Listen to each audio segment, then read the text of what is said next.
welcome back to my YouTube channel, my backyard hobby. And for today's video, mga backyard, I'm going to be reviewing to you, I'm going to be sharing with you my new equipment that I bought for my goats and sheep dito sa ating shelter.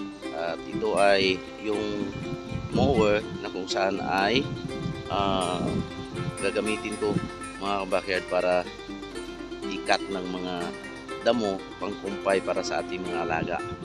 So ipakita ko sa inyo, mga backyard, and kung you did not subscribe yet to my YouTube channel, please subscribe and click the notification bell so that you will be updated for my next video, and also like and share yung ating mga videos.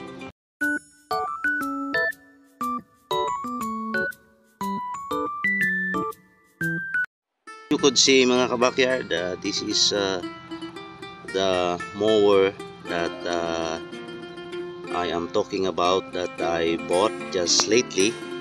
I invested for this mower because it is going to make my grass cutting easy and also faster. And so happened that I was able to sell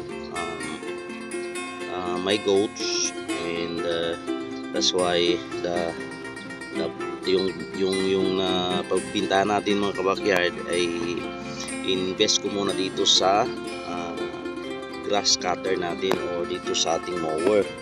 Yan, so bago to, this is GX35 4-stroke.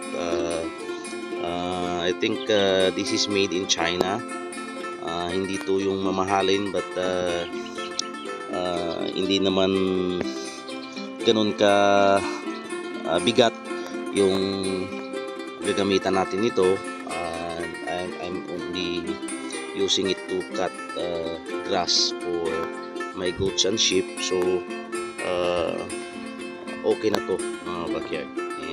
Beside, yung presyo is katamtaman lang, mura lang, mga kabakyard. So pakita ko sa inyo kung paano natin ito gagamitin para ikat ng grass para sa ating mga alaga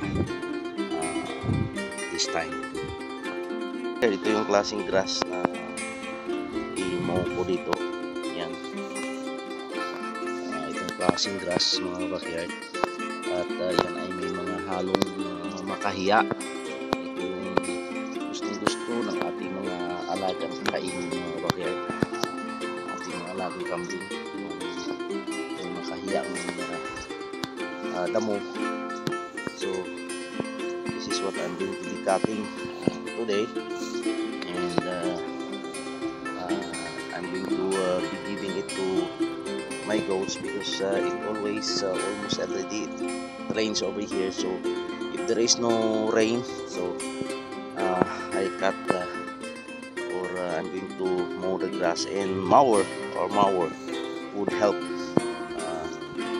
me a lot doing my grass cutting very fast and very easy. So let's go, mga kabakyard. Pakita ko sa inyo ang ating pag-cut ng grass, and magtawag muna ako ng aking anak na mag-video sa akin, mga kabakyard.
itim na ito, kain. Ayan, saka isang sakong malaki. So ito yung ating ibigay sa ating mga alagang kambing. Pero yung aking ginagawa dito mga kabakyard ay kapag nagalay natin ngayong araw, kinabukasan natin binibigay sa kanila. Ayan. Para na hindi malayo yung ating mga alaga sa float. Ayan. So yan na mga kabakyard. Mga kabakyard, ito na yung ating damo na ibinigay sa kanila. Nanin mo natin especially sa baba, mga kabakyard, sa baba. Sigurado busog na ito sila. And tignan nyo, talagang ang ganda talaga. Very convenient talaga kapag mayroon tayong mower. Kaya kung mayroon tayong extra blessing, maganda talaga mag-invest mga kabakyard, kasi magiging useful talaga sa ating mga alaga at mapabilis yung ating trabaho, convenient. So in 20 minutes marami na tayong ma-cut na grass, marami na tayong maigalay na grass para sa ating mga alaga. Kaya hindi po ako nagdalawang isip na nung makapagbinta tayo ng ating alaga ay mag-invest, kasi para naman ito sa kanila at para din sa atin, para magiging magaan yung ating trabaho sa pag-alaga sa kanila, mabilis, saka